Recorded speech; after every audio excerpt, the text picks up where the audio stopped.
Tukar husband dia pula. Tukar husband. Kak, slaynya kasut. Tapi baju dengan seluar dengan tudung ni macam tak kena. Macam banyak sangat warna. Ya, kenapa? Red outfit, wife abang. 3 lah 3. Kalau saya offer kat awak, makeover, awak nak tak?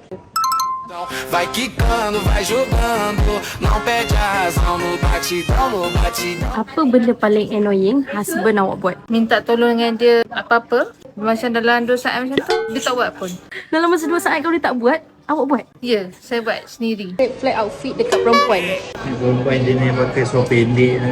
Kenapa tak suka? Sekarang jijik je. Do you not get the concept?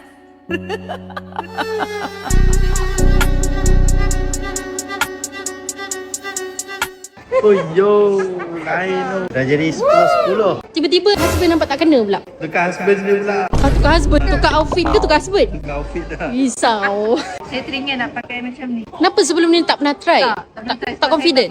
Tak takut dia habis ke? Banyak. Bukan isu dia. Thank you Sis Pile.